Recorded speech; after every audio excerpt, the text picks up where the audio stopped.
Wake up. No one's coming to save you. Not your mom, not your friends, not your little circle who tell you you're doing your best. They're lying to protect your ego. I didn't get here by being coddled. I got here because I realized no one cares.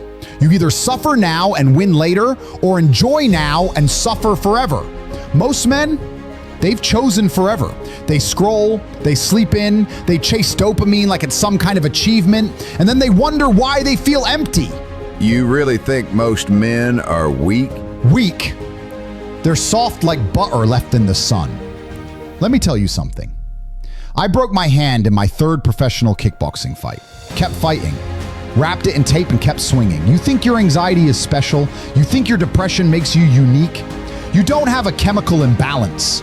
You have a discipline deficiency. You're addicted to comfort. Your phone is your god, your bed is your temple, and your feelings are your master. And the worst part, you think that's normal. When I say no one's coming to save you, I mean it. There was a time I was flat broke in Luton, eating noodles, cold apartment, no heating. I didn't cry about it. I built out of it. And now I've got a $5 million Bugatti outside. You think that's from self-care? You think I manifested that? No, I worked when I didn't want to. I trained when I was tired. I out-thought, out-moved, out-hustled everyone. That's the game. And you're either in it or you're watching. But people say you're too harsh. Harsh. The truth is harsh. Life is harsh. You think the world gives a damn about your feelings? It doesn't. You want fair? Go to Disneyland. You want to win? Get uncomfortable. Let me tell you something else. This is why I don't let women drive my cars. Not because they're bad people, because they're emotional, reactionary. You're gonna tell me the same creature who can't decide where to eat is better behind the wheel of a Bugatti than me? Don't be ridiculous. Men are supposed to lead. That means clarity, precision, pressure. I drive like I fight. Calculated, ruthless, alert. You want that life? You want the money, the status, the women? Then stop pretending it's gonna come from balance or softness. It comes from obsession, from suffering, from choosing the hard road over and over until it bends in your favor. So you don't believe in rest? Rest is earned, not scheduled. You don't get to rest if you're still broke. You don't get to rest if your physique is average. You don't get to rest if your name means nothing. You rest when your reality reflects your potential. Until then, it's war. Daily war against weakness, distraction, comfort, mediocrity. And guess what? You're losing. No one is coming. So move, bleed, build, before you rot and regret like everyone else you know. Everyone talks about freedom. I just want to be free. But what they really mean is, I don't want structure. I don't want pressure. I don't want responsibility. That's not freedom. That's weakness disguised as independence. Real freedom, it comes from discipline. You think I drive a Bugatti because I'm lucky? Because I meditated hard enough? No, I earned it through ruthless self-control, day after day, when no one was watching. But where's the line between discipline and obsession? Obsession is the line. And that's exactly why it works. You don't become world champion by being balanced. Balance is for people who want average. I wasn't trying to be average. I wanted to dominate. You think waking up early every day is healthy? It's not healthy. It's war. You think eating the same meal for months is fun? It's not, but it's required. You want to win? Then act like your life depends on it. Most of you avoid obsession because it hurts, because it demands sacrifice. You won't admit it, but you're addicted to being average. It gives you excuses. It lets you say, at least I tried. No, trying isn't enough. Obsession wins. Discipline wins. The ones you admire, they're maniacs. Controlled maniacs. And you're still negotiating with the alarm clock. Yeah, I see that. Guys who say they want it, but they're spending 5 hours a day on TikTok waiting for motivation to strike. They're not serious. It's like they want the results without any of the fire. That's exactly it. They say they want it, but they're not built for it. And then they blame everyone else. It's the algorithm, it's the economy, it's genetics. No, It's you. You haven't suffered enough. That's the truth.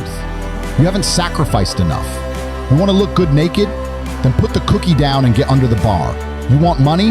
Then start moving like someone who earns. So what's the first move? Like if someone's hearing this and they finally get it, what now?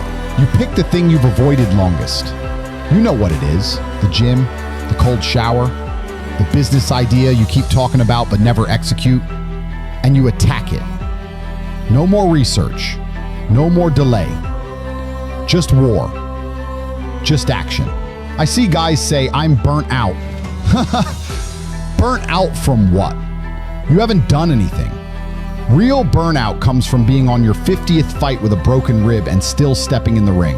You're tired because you scroll too much, eat garbage, and live with no direction. That's not burnout. That's being soft. And what about the guys who say discipline is making them miserable? Like they're doing the reps, but they still feel empty. Then you're doing it wrong. Discipline should drive you, not drain you. You were born broke, but if you die broke, that's your fault. This world is a chessboard, and right now, you're not even a player. You're a pawn. Someone tells you where to be, when to clock in, what to believe, what to say. You call it normal, I call it slavery with better marketing. They gave you Wi-Fi and Netflix and called it freedom. So you think most men are trapped? Not trapped, owned. Mentally, financially, spiritually. Owned by fear, owned by distraction, owned by women, bosses, dopamine, junk food. They don't even see the chains anymore. They've worn them so long, they think that's just how life feels. And then they look at me and say I'm lucky. I used to wake up broke, in a freezing apartment in Luton, nothing but grit and bitterness in my lungs. But I have one thing most don't, intensity. I refused to die average. I refused to be another man society swallowed. What sparked that? Like, what made you flip the switch? Rock bottom. Pain. The kind of pain that doesn't go away unless you build something to bury it under. I didn't have motivation. I had rage. That's what carried me. And that's what men need. Not comfort, not more podcasts. Rage. Directed. Focused. Converted into power. Most of these guys think watching content is action. No. You don't need more Tate clips. You need consequences. You need to be embarrassed by your life. That's the only time real change happens. When you hate your reflection enough to finally destroy it and rebuild from scratch. So what's the first real step? You build yourself from zero. You stop outsourcing your masculinity. You train, you read, you grind. You stop chasing pleasure and start chasing results. You build something that earns respect, first from yourself, then the world. You stack so many undeniable wins that silence becomes applause. But not everyone wants to be rich or famous, right? Some just want peace. Then why do they all feel anxious, empty, unseen? Because peace without power is fake. It's sedation. It's what weak men call happiness. You know what real peace is? Walking into a room and knowing no one can touch you, physically, mentally, or financially. That's peace, earned through chaos, built through blood.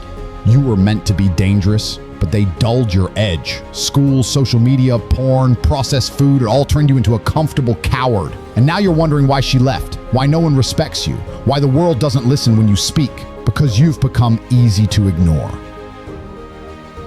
Thanks for watching. These videos take a lot of time, effort, and energy to put together, so if you got value out of this, do me a favor. Like the video, subscribe to the channel, and drop a comment below. Thanks.